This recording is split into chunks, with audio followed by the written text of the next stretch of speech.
ऐका ऐका, मला त्यांनीच सांगितलं फोटो काढायला. मी मी कधी सांगितलं? अहो नाही नाही, असं डायरेक्ट नाही सांगितलं तुम्ही.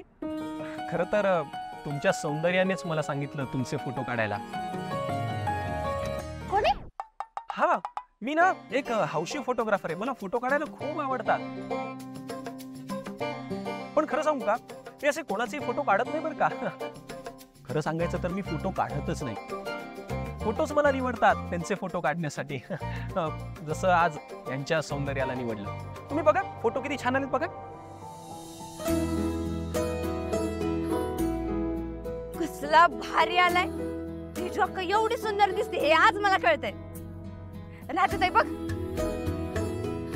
होय ग अक्का, खरंच भारी फोटो आलेत. असं वाटतं नजरच लागल तुला. चांगलेच आहेत फोटो, पण ते काय काय असं ना, तुम्ही चोरून फोटो काढलेच कसे? मी काय चोरून फोटो काढणाऱ्यातला वाटलो का तुम्हाला? अहो मी चांगला इंजिनियर आहे हो. सहज इथे फिरायला म्हणून आलो होतो तर फोटो काढत होतो. मग अचानक फोटो फ्रेम मध्ये या दिसल्या आणि मग फोटो क्लिक करत गेलो. तुम्हाला नसेल आवडलं तर मी डिलीट करतो बरं का फोटो. डिलीट नको. तुम्ही एक काम करा, ते फोटो तुम्ही आमच्या मोबाईलवर पाठवा आणि मग डिलीट करा. ओके घ्या. हा पाठवले बघा. तुम्ही या गावचं दिसत नाही. तुम्ही बरोबर ओळखलं. काय ना, मी या गावामध्ये नवीनच आलोय. या गावात आमचे एक पाहुणे राहतात, त्यांना भेटायला म्हणून आलोय.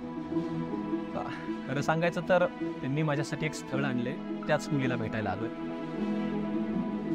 मुंबईत मी एका मोठ्या कंपनीत आहे, मोठ्या हुद्द्यावर आहे. मग काय मोठमोठे प्रोजेक्ट्स असतात, मोठमोठ्या मीटिंग्स असतात, सगळीकडे फिरावं लागतं. मग त्यातनं वेळ काढून मी गावात आलो. पण गावात आल्यावर सुद्धा खूप काम होतो. मग त्यातनं वेळ काढून मी फिरायला आलो. पण मग त्यातनं वेळ काढून मी यांचे फोटो काढले. आता मला अजिबात वेळ नाहीये. वेळात वेळ काढून मला गेलं पाहिजे. बाय. पण याने तर आपल्याला बोलायला वेळच नाही दिला, तसाच गेला निघून. मग का? पण मुलगा चांगला आहे. अक्का